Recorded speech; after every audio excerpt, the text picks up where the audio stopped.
So my submission for the main project is a patient monitoring system that uses an ECO2 sensor with some calibration to determine the number of breaths the patient takes per minute, and with that information to know whether the patient is in a critical state where they need help or they need oxygen, and or when there are multiple people in the room, so that if the so to help determine the number of breaths the patient is taking at a particular moment. And this helps the sensor to know, the machine to know whether the breath rate is low or high, and to take specific measures to stop, to avert the situation. So when the breath rate is too high, the patient might be hyperventilating and may need extra help the aside from the regular measures, and they may also need oxygen, which my project is programmed to do. It is programmed to give a hyperventilating patient a certain amount of oxygen until the breath rate goes down. And it is also sent to detect when the breath rate is way too high to be just one person and there are multiple people in the room.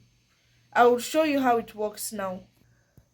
So here is my setup with my console, my groove board, and the pump and the bowl.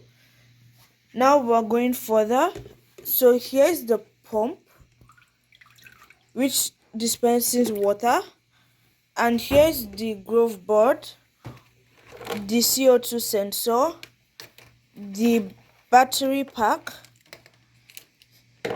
and the MOSFET relay to pump the water which stands in for oxygen now, my groove kit, the USB cable, and the console where my code is running. So now the console is currently running.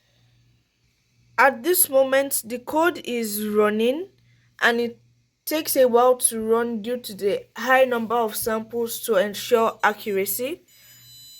And now you can see, as I'm talking, the water pump is working to ensure that the patient gets enough air, especially if they are hyperventilating.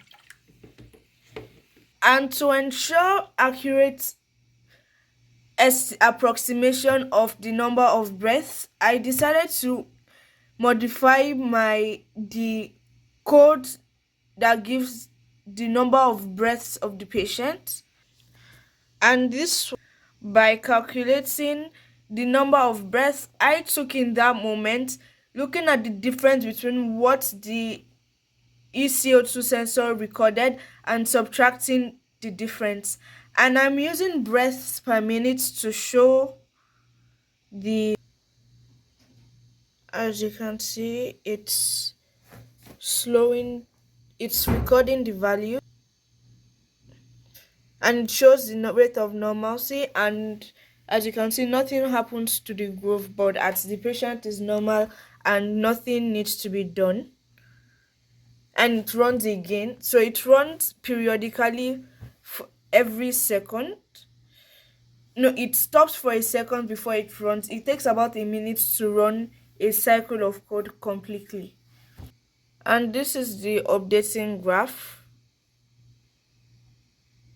So what I learned from this project is how to calibrate my devices in order to meet the standards I need.